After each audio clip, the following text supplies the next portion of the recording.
अस्सलाम वालेकुम। आइए नजर डालते हैं आज की अहम खबरों पर। मेरा नाम महमूद ख्वाजा है। बात अगर 4G की करें, जम्मू कश्मीर में 4G इंटरनेट बहाली का मामला, अदालत उज़्मा ने सर्विस की बहाली पर गौर के लिए आला सतही कमेटी तश्कील देने की हिदायत दी है।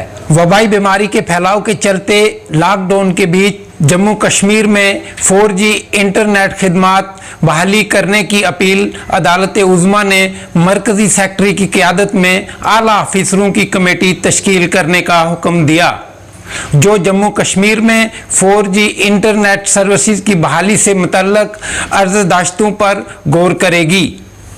ख्याल रहे कि इससे कबल सुप्रीम कोर्ट ने अपना फैसला महफूज रखा था, जिसके बाद आज justice NV Raman, justice R Subhash Reddy और जस्टिस BR गगोई की बेंच ने वीडियो कॉन्फ्रेंसिंग के जरिए अपना फैसला सुनाते हुए कहा कि कौमी सिक्योरिटी और इंसानी हकूक़ के दरमियान तवाज़ुन कायम करने की ज़रूरत है। अदालत उज़्मा ने दाखिला सेक्रेटरी की क़यादत में आला अफसर कमेटी बनाने और इनमें मौसलाती सेक्रेटरी और जम्मू कश्मीर के चीफ सेक्रेटरी को भी शामिल करने की हिदायत दी गई है। दरख्वास्त गुजारों में foundation for media professional, Shoaib Qureshi और Jammu Kashmir private school association शामिल हैं। अब सवाल जम्मू कश्मीर में भी उठने शुरू हो चुके हैं। यहाँ लोगों का क्या कुछ कहना है, आइए इस खास रिपोर्ट में देखते हैं। मुझे लगता है पूरे भारत को आज अगर किसी पे कोई उम्मीद है वो सिर्फ अपनी ऑनरेबल सुप्रीम कोर्ट पे है और हाई कोर्ट्स पे है। और सुप्रीम कोर्ट जब इंटरवीन करती है किसी मैटर पे तो लोगों को रिलीफ मिलता है।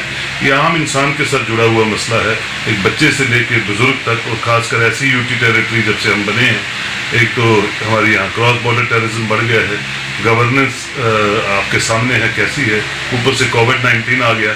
तो इस सारी सूरत हाल को देखते हुए, मद्देनजर रखते हुए अगर 4G रिस्टोर हो जाए तो मैं समझता हूँ एक रिलीफ जो है बच्चों की एजुकेशन से लेकर बुजुर्गों के हेल्थ केयर तक सबको फैसिलिटेट करेगी। और एक मैं समझता हूँ एक रहम होगा जम्मू कश्मीर यूनियन टेरिटरी में रहने वाले 1,25,00,000 लोगों पे। तो मैं समझता हूँ जो भी उन्होंने कमेटी बनाई है वो जो भी उसकी रिपोर्ट देगी, मैं समझता हूँ फेवरेबल होगी और लोगों को उससे काफ़ी राहत मिलेगी। राइट भी है और सेंसिटिव इशू भी नेशनल इंटरेस्ट में है, जैसे सुप्रीम कोर्ट ने ओपनिंग वर्ड्स में ही इस जजमेंट को लिखा। अब आज ही वो जजमेंट अभी आई है। डिसाइड करने वाले 3 जजेस थे जो बेंच है, क्योंकि सुप्रीम कोर्ट में या 2 जजेस का बेंच होता है या 3 जजेस का बेंच होता है। तो इस केस में जो मेरे पास जजमेंट अभी आई है कि आज की डेट में अभी हाल ही में मुझे वसूल हुई, ये वो पिटीशंस थी 3 जिन लोगों ने वहां पे दायर की और जिनका ये आज 3 पिटीशंस का फैसला हुआ, इकट्ठे फैसला हो गया सबका। इसमें एक तो फाउंडेशन फॉर मीडिया प्रोफेशनल्स है, दूसरा है शोएब, तीसरा है प्राइवेट स्कूल्स एसोसिएशन JNK। जो जम्मू कश्मीर की प्राइवेट स्कूल्स की एसोसिएशंस है, इन्होंने भी डायरेक्ट केस सुप्रीम कोर्ट में डाल दिया। फैसला करने वाले ये 3 जजेस हैं जो आज जिन्होंने फैसला किया है। ये 3 जजेस को address a very important but A sensitive issue on national security and human rights, wherein we have to ensure that the national security and human rights can be reasonably and defensively balanced, a responsibility that this court takes with utmost seriousness. So ये supreme court भी मान के चल रही है कि जिस वक्त ये फैसला उन्होंने किया कि साहब हम बड़े सेंसिटिव इशू के साथ डील कर रहे हैं। अब वो क्या सेंसिटिव इशू है नेशनल इंटरेस्ट का कि 4G जो है वो यहाँ पर जम्मू कश्मीर में नहीं देना है, उसकी क्या वजूहत सरकार ने बताई। सरकार ने एक मेजर डिफेंस लिया था जब ये पिटीशन फाइल हुई, नोटिस पर उनको पुट किया गया, तो उन्होंने कहा क्योंकि नेशनल सिक्योरिटी का बहुत बड़ा मसला है जम्मू कश्मीर में, तो लिहाजा ये फैसला आप अभी इस तरह जल्दी में मत ले लीजिए या आप हमें हमारे पर छोड़ दीजिए। तो आज ये फैसले का लबे लबाब यही निकला कि साहब एक कमेटी बनाई जाएगी, एक कमेटी बनाई जाएगी जिसकी जो रहनुमाई है वो होम सेक्रेटरी ऑफ इंडिया करेंगे और बाकी लोग जो हैं जो जिम्मेदार जैसे जैसे इसमें प्रिस्क्राइब किया है जजमेंट में, वो लोग जो हैं वो शामिल होंगे और वो रिपोर्ट करेंगे। आपको मालूम होगा कि इससे पहले भी एक जजमेंट आई थी जम्मू कश्मीर के मतलब ही, कुछ जर्नलिस्ट ने फाइल की थी जम्मू के लोकल, उनमें ये निकल कर आया था कि साहब आप वीकली इसको रिव्यू करेंगे। तो वीकली रिव्यू तो अभी हम करने के बाद कभी पोस्ट पेड पर गए, कभी प्री पेड पर गए, कभी हम यहां तक, लेकिन आज आके रुके हम 2G पर। अब 2G के साथ हमको जीना या मरना है। अब इसके साथ हमको ये नेशनल सिक्योरिटी बताना है कि ये डेफिनेशन ऑफ नेशनल सिक्योरिटी है क्या, और ये जो स्कूल वाले थे या जिन लोगों के जिन्होंने पिटीशंस फाइल की वो इसको किस तर्ज पर इसको अपोज करते रहे वहां पर, और क्या कहाँ पे ये नहीं सेटिस्फाई कर सके सुप्रीम कोर्ट को। मैं ये समझता हूं कि जो एक लिस्ट दी है कुछ केसों की इसने जम्मू कश्मीर के मतलब, वो ये लिस्ट है कि जो state of Jammu and Kashmir ने बताया कि साहब एक तो 26/4/2020 को कुलगाम में वहां पे एनकाउंटर हुआ, फिर 27/4 को एनकाउंटर चलता रहा, फिर 28/4/2020 को शोपियां में अटैक हुआ, फिर 29/4 को श्रीनगर में हुआ, फिर 2/5/2020 को पुलवामा में हुआ, फिर 2/5 को कुपवाड़ा में हुआ, फिर 2/5 को पुलवामा में हुआ, 3/5/2020 में श्रीनगर ग्रेनेड अटैक हुआ, 4/5/2020 में कुपवाड़ा में हुआ डिस्ट्रिक्ट जो अटैक हुआ था आर्मी CRP के ऊपर, फिर 5/5/2020 बडगाम पे ग्रेनेड अटैक हुआ पुलिस पर। ये केसेस की लिस्ट है जो इन्होंने जस्टिफाई किया है। जम्मू कश्मीर अब यूनियन टेरिटरी है, इन्होंने वहां पे जो ऑब्जेक्शन डाले थे तो ये ऑनलाइन ऑब्जेक्शन आ गए थे। अब इस बेस पर सुप्रीम कोर्ट ने या बाकी भी और चीजें जो संज्ञान में ली हैं, क्योंकि 19 पेजेस जजमेंट है, 19 पेजेस की जजमेंट है और तर्क ये दिए गए हैं, और पिछला जो फैसला था उसको भी उन्होंने कंसिडर किया।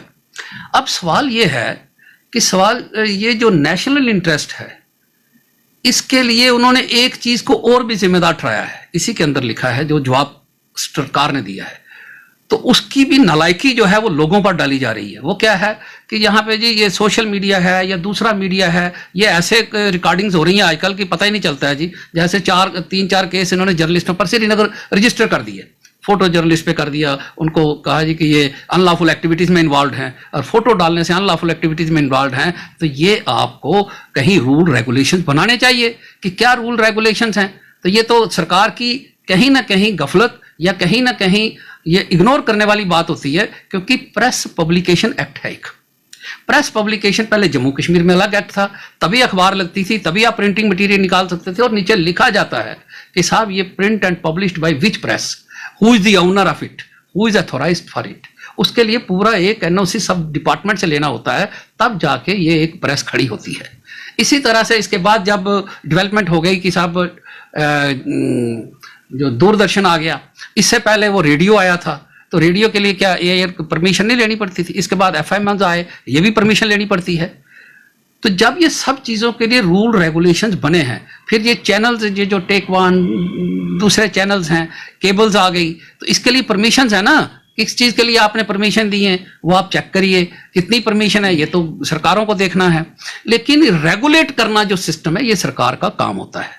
लेकिन अब जो 3 जगह पर ये जो लोगों को अनलॉफुल एक्टिविटीज़ या दूसरे केसों में या प्रिवेंटिव में कश्मीर के अंदर रखे हैं, तो उनकी सज़ा आप जम्मू को क्यों दे रहे हैं? जम्मू में इस वक्त काफ़ी इम्प्रूवमेंट थी। हम ये समझ रहे थे कि भाई साहब डिस्ट्रिक्ट वाइज कर देते, ज्योग्राफी वाइज कर देते, जहाँ पे नहीं है, जहाँ पे डेवलपमेंट्स है। तो जम्मू सिटी का तो मैं नहीं समझता कि भाई ये रोकनी चाहिए थी, किश्तवाड़ में रोकनी चाहिए थी, पुंछ में कोई केस कोविडा का इतनी कोई यहाँ पे मिलिटेंसी भी नहीं है, ये भी नहीं है नेशनल इंटरेस्ट का। यहाँ पे जम्मू सिटी में कौन सा इतना बड़ा नेशनल इंटरेस्ट का जो ये सिक्योरिटी का हो गया। लेकिन क्योंकि जजमेंट एज ए होल आ गई तो सब लोग इसमें सफर कर गए। ये जितने केस हैं, जितने भी मैंने पढ़ के सुनाए, सारे कश्मीर के हैं। तो अब मेरा ये कहना है कि भाई जो स्टूडेंट्स हैं, एजुकेशन ले रहे हैं, अब उनको कैसे आप पढ़ाएंगे? उनका तो आप जो नेट है उसकी स्पीड क्या है? उसकी स्पीड से तो वो बेचारे पढ़ रहे। पहले तो वाईफाई जो सिस्टम है आपका बड़ा दकियानूसी जैसा है, दे तो दिए लाइसेंस आपने, लेकिन है दकियानूसी। तो जिनको अभी आपने रेगुलेट भी नहीं किया, आप उनकी वजह से इन बच्चों को तबाही कर रहे हैं, इनकी एजुकेशन की तबाही कर रहे हैं। इनको आपने सिस्टम, जो भी इस वक्त बच्चा है, स्कूलों ने भी, ये स्कूल प्राइवेट स्कूल थे या बाकी लोग थे, ये इसीलिए गए थे कि हम पढ़ाएंगे, या ट्यूशन शाम को पढ़ते हैं, वो भी आजकल ऑनलाइन हो गई है, जो भी चला रहे हैं। तो ये ऑनलाइन सिस्टम भी तो वर्क करना चाहिए, या बच्चों की इस 8 केसों की वजह से बच्चों की तबाही कर देनी है? ये नेशनल इंटरेस्ट में तो कोई भी शख्स इंटरफेयर नहीं कर सकता। ये तो गवर्नमेंट का अपना जॉब है। अगर किसी मीडिया वाले ने इसको गलत इस्तेमाल किया है तो वो रेगुलेट करिए ना आप। इस वक्त मैं बताऊं कि 2-3 इन्होंने खुद ही सरकार ने वहां दिया जी, कुछ केसेस हो गए, हमें ट्रेस आउट ही नहीं हो रहे हैं कौन से मीडिया वाले हैं, वो कौन सा चैनल है, कौन सा इंटरनेट है, कौन सा वेब है जिसमें चला गया। तो अरे भाई ये कसूर भी लोगों का है, ये जम्मू के लोगों का कसूर है कि भाई साहब आप नहीं कर सकते। तो मैं ये समझता हूं कि ये जो इस वक्त रेगुलेट करने की जरूरत है। जितना भी ये लड़के आगे हैं या जो चैनल कहते हैं कि चैनल है, माइक पकड़ने से चैनल थोड़ा होता है, परमिशनें दीजिए ना आप रेगुलेट करिए इसको, किसको देनी है किसको नहीं देनी है, कोई फीस रखनी है नहीं रखनी है, ताकि वो भी इज्जत से काम कर सकें। तो जिस वक्त सपोजिंग किसी से गलती हो गई या श्रीनगर वो जो चैनल है वो उसकी स्लिप बदलेगा, दूसरी स्लिप लेकर सवेरे चल पड़ेगा, तो फिर आप किसको पकड़ेंगे। इसी तरह मैं आपको बताऊं कि एक यहाँ पे एक मुकदमा चल रहा है, जय साहब ने डाला था डिफेमेशन का डाला था। तो उसमें प्रिंट मीडिया वाले भी थे, उनका तो सारा एड्रेस होता है, दूसरे इलेक्ट्रॉनिक मीडिया वाले थे, उनका एड्रेस भी होता है। लेकिन ये जो माइक वाले हैं, जो सोशल मीडिया वाले हैं, इनका कोई एड्रेस पता नहीं होता है।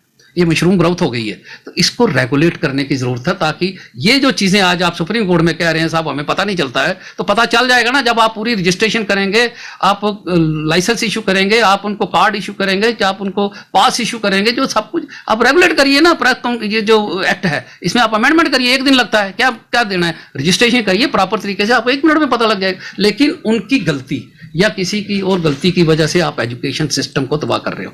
ये दोनों तरफ से आपको बैलेंस करना पड़ेगा, यही सुप्रीम कोर्ट ने भी कहा। लेकिन मुझे नहीं लगता है कि अब इस बदकिस्मती से बच्चों को जीना पड़ेगा, अब इस बदकिस्मती से ही इनको रहना पड़ेगा। लेकिन ये जवाब मिलेगा, लेकिन ये जवाब कब देते हैं बच्चे, पब्लिक, जब वोटें देनी होती हैं। तो ये इनको अपना खुद देखना है कि साहब ये वोटें लेने वक्त ये बच्चे इनका क्या हल करेंगे। तो मैं नहीं समझता कि साहब ये बच्चों की पढ़ाई पर आपने अटैक कर दिया इस वक्त। तो अब सुप्रीम कोर्ट क्या करे, जैसे आप जवाब देंगे वैसे ही वो काम करेंगे। आपने जवाब ही ऐसा नेशनल सिक्योरिटी का दे दिया कि इसमें कोई शख्स भी उठ के ये नहीं कह सकता है। तो मैं ये समझता हूं कि जो आज का इशू है बड़ा सेंसिटिव इशू है, इस पे हम बहुत आगे भी चर्चा करेंगे डिटेल में। जजमेंट मैंने पढ़ ली है सारी, लेकिन मैं ये कहूंगा कि डिस्ट्रिक्ट मजिस्ट्रेट से, गवर्नमेंट से, या जो कमेटी बन रही है, फौरी तौर पर जो मशरूम ग्रोथ हो रही है इसको आप चैनलाइज करिए। प्रेस पब्लिकेशन एक्ट अब सेंटर का लग गया है, इस पर आप काम करिए, अमेंडमेंट इसमें कर, नया लाना है नया ले आइए। आप एक दिन में एपिडेमिक एक्ट में आपने अमेंडमेंट करनी थी, 1 ही दिन में कर दी। आपने डोमिसाइल की अमेंडमेंट करनी थी, 1 ही दिन में कर दी। रिवोक करना था, 1 ही दिन में कर दिया। तो क्या प्रॉब्लम है ये सरकार को कि साहब ये आप रेगुलेट करिए। और लेकिन ये ऑब्जेक्शन जो आपने सुप्रीम कोर्ट में दिया है लिखकर सरकार ने कि साहब ये जो हमें पता नहीं चलता है, लिहाजा सुप्रीम कोर्ट ने कहा इनको पता नहीं चलता है। लेकिन मैं तो समझता हूं कि डायरेक्शन देनी चाहिए सुप्रीम कोर्ट खुद भी कि साहब ये इनको रेगुलेट करिए, ये तो आपका काम है। लेकिन क्योंकि अब कमेटी बन गई, अब कमेटी देखेगी सब कुछ, तो मेरी ये दरख्वास्त है उस कमेटी से भी इन एडवांस कि साहब आप लोग सब रेगुलेट करिए सिस्टम को, ऐसे ही हवा में मत सिस्टम किसी को भी चलने दीजिए। तो जो ये बातें इसमें लिखी हैं अब ये तो इंप्लीमेंट होंगी, क्योंकि इसको आपको बदल नहीं सकता। सुप्रीम कोर्ट की कोई अपील नहीं होती, कोई दलील नहीं होती, कोई कुछ नहीं, इसके ऊपर तो खुदा की अदालत होती है। वहां जब जाएंगे फिर हम बात करेंगे। Thank you very much.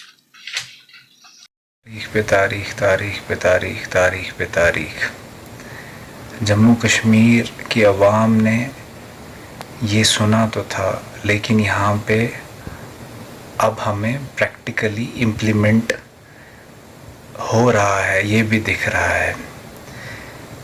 Supreme court ने पहले 4G इंटरनेट मामले में तारीख पे तारीख दी। जब उन्होंने अपनी वर्डिक्ट रिज़र्व की तो हमें ये उम्मीद जागी कि सुप्रीम कोर्ट एक अहम फ़ैसला देने जा रहा है और वो जम्मू कश्मीर के अवाम के हक़ में फ़ैसला होगा। लेकिन आज फिर हमें नाउमीदी हाथ आई है। आज सुप्रीम कोर्ट ने एक पैनल को तश्कील दी जो जम्मू कश्मीर में 4G इंटरनेट चलेगा या नहीं चलेगा की रिकमेंडेशन देगी।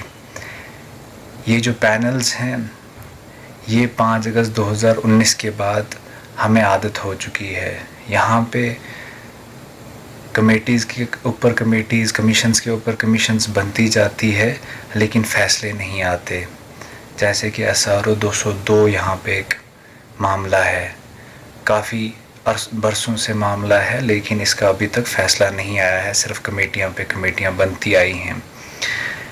Without 4G internet service Jammu Kashmir का जो तालिब इल्म है वो सफ़र कर रहा है। ऑनलाइन क्लासेस पॉसिबल नहीं है। एक मुलाजिम जो है वो work from home without 4G internet service नहीं कर सकता। एक डॉक्टर जो है वो थ्रू टेलीमेडिसिन अपने पेशेंट को डायग्नोज नहीं कर सकता। आपने फ़िज़िकल डिस्टेंसिंग की बात की, हम बिल्कुल उसको फॉलो करेंगे, लेकिन आप तो हमें वर्चुअल डिस्टेंसिंग के लिए मजबूर कर रहे हैं। इस वबा के चलते आप तो हमें रिश्तेदारों से भी दूर कर रहे हैं। हम रिश्तेदारों की खैर व आफ़ियत कैसे पूछें, वो भी आप इंटरनेट 4G नहीं दे रहे। यहाँ पे बहुत सारी मुश्किलातें पहले से हैं, अब और हमें मुश्किलात में डाल रहे हैं। देखिए, आपने नेशनल सिक्योरिटी का यहाँ पे बेस बनाया है, बिल्कुल नेशनल सिक्योरिटी होनी चाहिए, बट आप एक्सटर्नली आप हमें सिक्योर कर रहे हो, लेकिन इंटरनली भी हमें सिक्योर होना है। लेकिन आप हमें इंटरनली इनसिक्योर कर रहे हैं। अगर तालिब इल्म जो है वो तालीम हासिल नहीं करेगा तो उसको नौकरी कहाँ से मिलेगी, वो जॉब को लेके, फ्यूचर को लेके इनसिक्योर हो जाएगा। तो मेरी आपसे ये गुजारिश है कि ये हमारा हक़ है 4G, और आपको देना ही पड़ेगा। इस वबा में तो दीजिए, ये हमारा हक़ है और हम इसके लिए पैसे भी दे रहे हैं, उतना चार्ज भी आप कर रहे हो। तो हम बिल्कुल तैयार हैं आपके साथ कोऑपरेट करने के लिए, लेकिन आप हमें स्टेप मदरली बिहेव ना करें। धन्यवाद। आइए बढ़ते हैं दूसरी खबर की तरफ। स्टेट मिशन के director ICPS director Shabnam Shah की हदायत पर इरम फारूक, जो कि एक social worker CPS child protection पूंछ यूनिट से हैं, मेंढक की रजाकार हैं, लॉकडाउन के दरमियान मां बच्चे की तस्वीर मंजर आम पर आई। सहाफ़ी नाज़म अली मनास ने कुछ दिन पहले ये तस्वीर जो है सोशल मीडिया पर शाया की थी। खातून की तस्वीर शाया करने के बाद इसकी जांच पड़ताल शुरू की गई। एहलकारों ने सहाफ़ी से रब्ता कायम किया और इनको ज़रूरी इमदाद फराहम की, जबकि खातून को मज़ीद इमदाद देने के मामले पर कार्रवाई जारी है। सहाफ़ी नाज़म अली मनास के इस अमल के लिए सहाफ़ी बरादरी ने इनको मुबारकबाद पेश की है और उम्मीद की है कि बाकी सहाफ़ी भी इस तर्ज़ अमल को अपनाते हुए अपने कामों को इंजाम दें, ताकि इस मुश्किल वक़्त में ज़रूरतमंद लोगों के काम आया जा सके। देखते हैं इस खास पेशकश में क्या कुछ मामलात रहे। ये जो तस्वीर वायरल हुई थी सोशल मीडिया पर, जो हमारे ही एरिया के जर्नलिस्ट हैं मिस्टर नाजिम, ये हमें वहाँ से हमें इंफॉर्मेशन मिली, उनका फ़ोटो वायरल हो गया और वहीं से हमें इंफॉर्मेशन मिली। इनको ट्रेस करो, ये कहाँ के हैं, किस एरिया के हैं। तो फिर हमने हमें एक्चुअली हम पूरी तरीके से अगर क्रेडिट किसी को जाता है वो मिस्टर नाजिम को ही जाता है, क्योंकि इनने बहुत तरीके से हमारी हेल्प की। फिलहाल तो हमने सिर्फ बात ही की है उनसे, उसके बाद देखो कैसे हेल्प होती है, डिपार्टमेंट किस तरीके से, हम तो उनके एम्प्लॉय हैं, अभी हमने तो काम किया, अब देखो वो डिपार्टमेंट हमारी जो मिशन डायरेक्टर वो किस तरीके से उनकी हेल्प करी। इधर जिला तरक्याती कमिश्नर राजौरी मोहम्मद नज़ीर शेख की हदायत पर डिस्ट्रिक्ट लेवल सेंटर बराए ख़वातीन राजौरी ने बेघर तारकीन रियासत खाना बदोश कबाइल जो ज़िला राजौरी के मुख्तलिफ इलाकों व दीगर मकामात पर मास्क और सैनिटाइज़र तकसीम किए। Anam Mirza women welfare officer Rajouri ने अपनी पूरी टीम समेत ज़रूरतमंद लोगों में सैकड़ों हैंड सैनिटाइज़र और मास्क तकसीम किए। अनम मिर्ज़ा ने कहा कि मैं और मेरी टीम लोगों तक पहुंच रही है और ये यकीनी बनाने की कोशिश की जा रही है कि सब महफूज रहें और इनको अपने आप को इन्फेक्शन से बचाने के लिए तमाम ज़रूरी सामान हासिल हो। इसी के साथ नाजरीन मैं बात करूं, कुछ दिन पहले भी एक खबर हमने जो है ब्रेक की थी, ब्लॉक सुरन कोट की बात की जाए, अरसा 70 सालों से लोगों की मांगें जो हैं वो पूरा नहीं हो रही हैं। पहले हमने जो आपको एक पुल की तस्वीरें दिखाई थी, विजुअल्स दिखाए थे धड़ासमोट, और आज हम कंबाइन वो तस्वीरें दिखाएंगे। आकाश मलिक की जो ये रिपोर्ट है, ये कलर कटल और धड़ासमोट के दरमियान में जो पुल है वहां लोगों की बहुत सी मुश्किलात हैं। और आप विजुअल्स में, तस्वीरों में देख रहे हैं जो मेरे पीछे चल रही हैं कि लोगों को कितनी मुश्किलात का सामना करना पड़ रहा है।